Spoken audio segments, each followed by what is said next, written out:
Welcome to my YouTube channel HR educational hub. মৰমৰ ছাত্ৰ ছাত্ৰীসকল, এই ভিডিঅ'টোত আমি আলোচনা কৰিম তোমালোকৰ এছামিছৰ কি ৰচনা আহিব। সেইটো তোমালোকৰ হাফ ইয়াৰলি এক্সামিনেশ্যন, তোমালোকৰ প্ৰি বোৰ্ড এক্সামিনেশ্যন আৰু তোমালোকৰ মেট্ৰিক গোটেইকেইটা এক্সামৰ কাৰণে ইম্পৰ্টেণ্ট হয়। গতিকে তোমালোকে ভিডিঅ'টো শেষলৈকে চাবা। শেষৰ যিটো ৰচনা আছে সেইটো আটাইতকৈ ইম্পৰ্টেণ্ট হয়। অলৰেডি তোমাৰ দুটা ডিষ্ট্ৰিক্টৰ হাফ ইয়াৰলি এক্সাম হৈ গৈছে, তাতে তোমাৰ কমন আহিছে। মৰমৰ ছাত্ৰ ছাত্ৰীসকল, তোমালোকৰ কাৰণে হোৱাটছআপ গ্ৰুপ বনোৱা হৈছে। হোৱাটছআপ গ্ৰুপৰ লিংকটো মই কমেণ্ট ছেকশ্যনত দি দিছোঁ। তোমালোকে হোৱাটছআপ গ্ৰুপত জইন হোৱা। তোমালোকে মেট্ৰিক পৰীক্ষাৰ কাৰণে সকলো ধৰণৰ সহায় তোমালোকে এইটো চেনেলতে পাই যাবা। ইয়াতে চোৱা, আমাৰ যিখিনি আমি আলোচনা কৰিম সেইখিনি খুবেই ইম্পৰ্টেণ্ট হয়। আৰু তোমালোকে ছায়েন্স, তাৰপিছত মেথছ, ছ'চিয়েল ছায়েন্স আৰু এছামিছ, এই চাৰিটা ছাবজেক্টৰ কাৰণে কোনো ধৰণৰ চিন্তা কৰিব নালাগে। 100% মই তোমালোকক প্ৰিপাৰেশ্যন কৰাম। তোমালোকে হোৱাটছআপ গ্ৰুপত জইন হোৱা আৰু তোমালোকে চেনেলটো ছাবস্ক্ৰাইব কৰা। তো প্ৰথম যিটো ৰচনা, সেই ৰচনাটো চোৱা, তোমাৰ প্ৰিয় সাহিত্যিক। এইটো মোৰ প্ৰিয় সাহিত্যিক শংকৰদেৱ, সেইকাৰণে মই শংকৰদেৱৰ বিষয়ে ৰচনাটো কৰিছোঁ। গতিকে তোমালোকে যিকোনো লিখিব পাৰা। তো তোমালোকে এনেদৰে এইখিনি লিখিবা, তোমালোকে স্ক্ৰীনশ্বট মাৰি ৰাখিব পাৰা। চব প্ৰথমতে আৰম্ভণি। মানৱ জীৱনত সাহিত্য এক বিশেষ স্থান দখল কৰি আছে। সাহিত্য মানুহৰ মনৰ অনুভৱ প্ৰকাশ কৰাৰ মাধ্যম। এটা সমাজৰ উন্নতিৰ মূল আধাৰ হ'ল সাহিত্য। সেই সাহিত্যৰে মানুহে নিজৰ জীৱনৰ পথ চিনি পায়। মোৰ প্ৰিয় সাহিত্যিকজন হ'ল মহাপুৰুষ শ্ৰীমন্ত শংকৰদেৱ।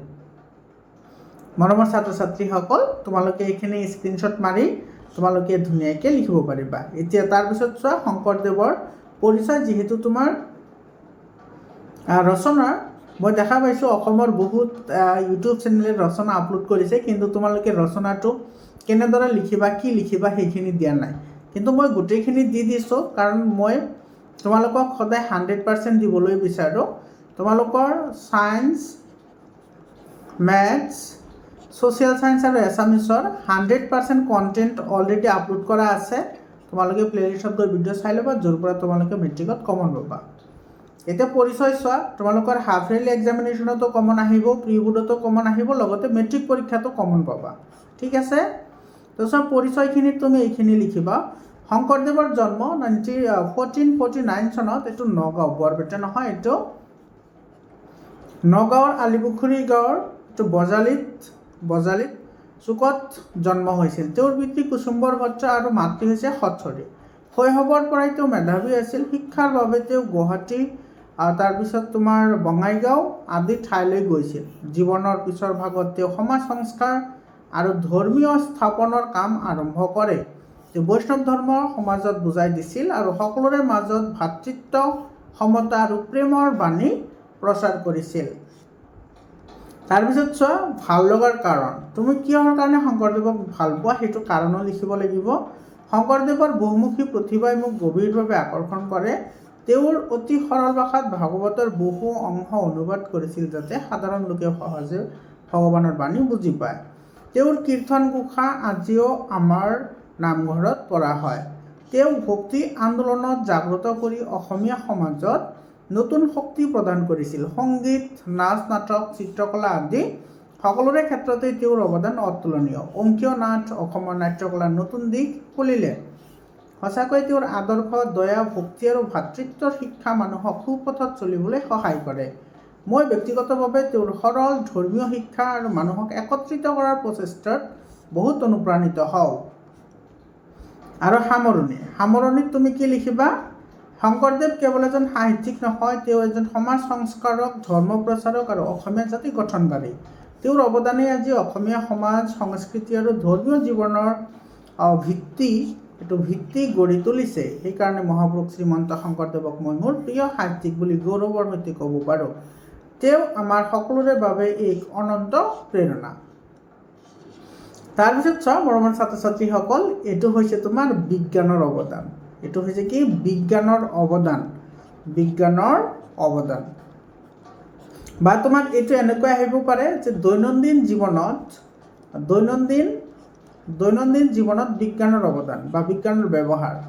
দৈনন্দিন জীৱনত বিজ্ঞানৰ ব্যৱহাৰ বা বিজ্ঞানৰ অৱদান তোমাৰ তেনেকৈও আহিব পাৰে। গতিকে যিকোনো আহিলে তোমালোকে এইটো লিখিব পাৰিবা। বুজি পালানে? তো প্ৰথমতে তোমাৰ আৰম্ভণিত তুমি কি লিখিবা চোৱা, এইখিনি তুমি আৰম্ভণিত লিখিব লাগিব। আজিৰ যুগ বিজ্ঞানৰ যুগ। মানুহৰ জীৱনৰ বিজ্ঞানৰ সহায়ত সহজ আৰু আৰামদায়ক হৈছে। বিজ্ঞান নাথাকিলে মানুহৰ জীৱন অন্ধকাৰময় হৈ পৰিলেহেঁতেন। এতিয়া চোৱা, দৈনন্দিন জীৱনত আমি কি কি বিজ্ঞানৰ সামগ্ৰী ব্যৱহাৰ কৰোঁ? আমি প্ৰতিদিন বিজ্ঞানৰ আৱিষ্কৃত সামগ্ৰী ব্যৱহাৰ কৰি আহিছোঁ। বিদ্যুৎ, television, telephone, mobile phone, computer, fridge, gas চুলি, বাইক, গাড়ী, বিমান আদি সকলো বিজ্ঞানৰ দান। চিকিৎসা বিজ্ঞানৰ বাবে ৰোগ চিনাক্তকৰণ আৰু চিকিৎসা কৰা সহজ হৈছে। পাঠশালাত প্ৰজেক্টৰ, কম্পিউটাৰ, ইণ্টাৰনেট আদি ব্যৱহাৰে শিক্ষা লাভ সুলভ কৰা আৰু আনন্দদায়ক হৈছে। কৃষি ক্ষেত্ৰতো বিজ্ঞানৰ সহায়ত উন্নত বীজ, সাৰ আৰু যান্ত্ৰিক সঁজুলিৰ ব্যৱহাৰে উৎপাদন বৃদ্ধি পাইছে। তাৰপিছত চোৱা, বিজ্ঞানৰ উপকাৰিতা কি কি আছে? বিজ্ঞানৰ উপকাৰিতাই অসংখ্য। যোগাযোগ ব্যৱস্থা উন্নত হৈছে। এখন দেশৰ পৰা আনখন দেশলৈ সংবাদ মুহূৰ্তে পঠিয়াব পাৰি। যাত্ৰাত ৰেল, গাড়ী, বিমান আদি ব্যৱহাৰে সময় আৰু পৰিশ্ৰম দুয়োটা বাচি যায়। চিকিৎসা বিজ্ঞানৰ ক্ষেত্ৰত মানুহৰ আয়ু বৃদ্ধি পাইছে। অপাৰেশ্যন, ভেকচিন, এক্স-ৰে, আল্ট্ৰাছাউণ্ড আদি বিজ্ঞানৰ অমূল্য দান। কল কাৰখানা আৰু শিল্প ক্ষেত্ৰতো বিজ্ঞানৰ অৱদান ডাঙৰ। তাৰপিছত চোৱা, বিজ্ঞানৰ যেনেকৈ উপকাৰ আছে তেনেকৈ অপকাৰো আছে। বিজ্ঞানৰ অপকাৰ আছে, অতিৰিক্ত যান্ত্ৰিক সামগ্ৰীৰ ব্যৱহাৰে মানুহক অলস হৈ পৰিছে। পৰমাণু বোমা, মিছাইল আদি বিজ্ঞানৰ ভয়ংকৰ সৃষ্টি। কল কাৰখানা আৰু যান বাহনৰ ধোঁৱা ধূলিৰে বায়ু প্ৰদূষণ, জল প্ৰদূষণ আৰু শব্দ প্ৰদূষণৰ সৃষ্টি হৈছে। ই মানুহ আৰু প্ৰকৃতি দুয়োৰে বাবে হানিকাৰক। আৰু সামৰণিত তুমি এইখিনি লিখিবা। বিজ্ঞানে মানুহক সভ্যতাৰ শিখৰত লৈ গৈছে, কিন্তু ইয়াৰ সঠিক ব্যৱহাৰ কৰাটো আমাৰ দায়িত্ব। সঠিকভাৱে ব্যৱহাৰ কৰিলে বিজ্ঞান মানুহৰ জীৱনৰ আশীৰ্বাদ, কিন্তু অপব্যৱহাৰ কৰিলে অভিশাপ। দৈনন্দিন জীৱনত বিজ্ঞানৰ প্ৰয়োজনীয়তা অমূল্য। বুজি পালানে? তাৰপিছত চোৱা, এইটো পৰিৱেশ প্ৰদূষণ। এইটো বহুত ইম্পৰ্টেণ্ট হয়। আমাৰ ছাত্ৰ ছাত্ৰীসকল, ইয়াৰ পৰা তোমালোকে হাফ ইয়াৰলি তোমালোকৰ প্ৰিবোৰ্ড এক্সামিনেশ্যন আৰু মেট্ৰিক পৰীক্ষাটো তোমালোকে কমন পাবা। তো পৰিৱেশ প্ৰদূষণৰ আৰম্ভণি তুমি এনেকৈ লিখিবা। মানৱ জীৱনৰ সৈতে পৰিৱেশৰ ঘনিষ্ঠ সম্পৰ্ক আছে। সুস্থ পৰিৱেশ নাথাকিলে জীৱন সুস্থ হৈ থাকিব নোৱাৰে।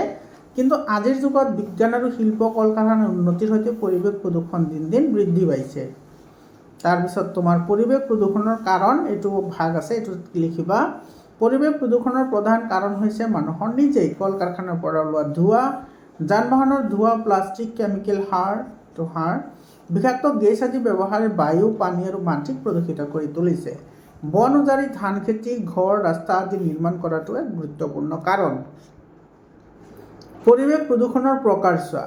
বায়ু প্ৰদূষণ, যান বাহন আৰু কল কাৰখানাৰ পৰা ধোঁৱাৰ ফলত তোমাৰ বায়ু প্ৰদূষণ হয়। জল প্ৰদূষণ, নদী, পুখুৰী আদি জলাশয়ত কল কাৰখানাৰ মলমূত্ৰ, কেমিকেল, প্লাষ্টিক আদি ফালিবলৈ দিয়াৰ কাৰণে জল প্ৰদূষণ হয়। মাটি প্ৰদূষণ, কেমিকেল, পলিথিন, প্লাষ্টিক আদি মাটিত থকাত কি হয়? মাটি প্ৰদূষণ হয়। শব্দ প্ৰদূষণ কেনেকৈ হয় চোৱা, যান বাহনৰ হৰ্ণ, মাইক, কল কাৰখানা ইত্যাদিৰ শব্দই শব্দ প্ৰদূষণ কৰে। তাৰপিছত পৰিৱেশ প্ৰদূষণৰ কি কি ফলাফল আছে চোৱা। প্ৰদূষণৰ বাবে মানুহ আৰু জীৱ জন্তুৰ স্বাস্থ্য ক্ষতি হৈছে। শ্বাস প্ৰশ্বাসজনিত ৰোগ, কেঞ্চাৰ আদি ৰোগ বাঢ়িছে।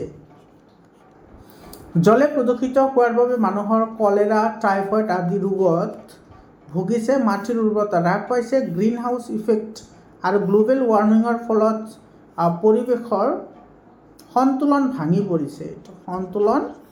সন্তুলন ভাঙি পৰিছে। আৰু আমি প্ৰদূষণ কেনেকৈ ৰোধ কৰিব পাৰোঁ চোৱা। বৃক্ষৰোপণ অধিক কৰি বন সংৰক্ষণ কৰিব লাগিব। কল কাৰখানাৰ মলিন পদাৰ্থ জলাশয়ত নাফালিবলৈ নিয়ম কঠোৰ কৰা উচিত। যান বাহনৰ ধোঁৱা নিয়ন্ত্ৰণৰ ব্যৱস্থা ল'ব লাগিব। প্লাষ্টিকৰ পৰিৱৰ্তে কাগজ বা কাপোৰৰ থলি ব্যৱহাৰ কৰা উচিত। সচেতনতা বৃদ্ধি কৰি সকলো মানুহে পৰিষ্কাৰ পৰিচ্ছন্নতাৰ অভ্যাস গঢ়ি তুলিব লাগিব। আৰু সামৰণিত তুমি এইখিনি লিখিবা। পৰিৱেশ আমাৰ জীৱনৰ প্ৰাণ। পৰিৱেশ নাথাকিলে জীৱন নাথাকে। সেয়ে পৰিৱেশক ৰক্ষা কৰাটো আমাৰ সকলোৰে দায়িত্ব। প্ৰদূষণ ৰোধ কৰিবলৈ সকলোৱে একত্ৰিত হ'ব লাগিব। সুস্থ পৰিৱেশেই সুস্থ সমাজৰ আধাৰ।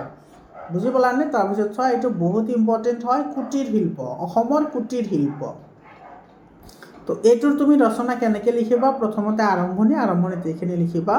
অসম সংস্কৃতি, কৃষ্টি আৰু কলাৰ ক্ষেত্ৰত অতি সমৃদ্ধ।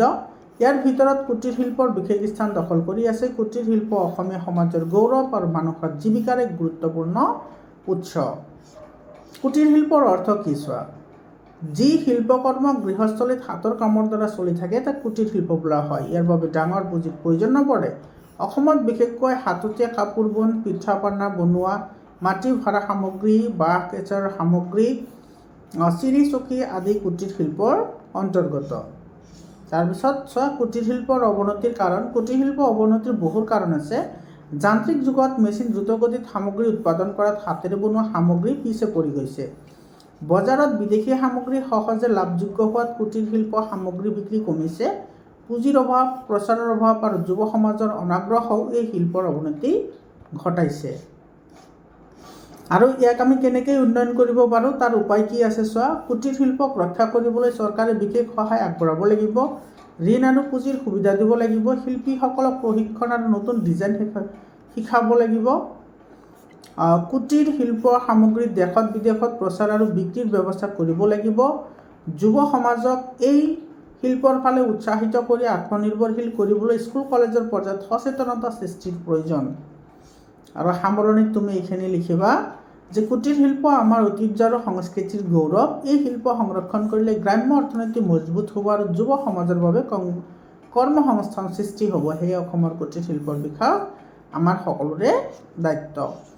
বৰ্তমান ছাত্ৰ ছাত্ৰীসকল, এইখিনি আছিল মষ্ট ইম্পৰ্টেণ্ট তোমাৰ ৰচনা এছামিছৰ। তো তোমালোকে এইখিনি ভালদৰে তোমালোকে যদি স্ক্ৰীনশ্বট মাৰি ৰাখিছা তেতিয়াহ'লে তোমালোকে ধুনীয়াকৈ পাই যাব।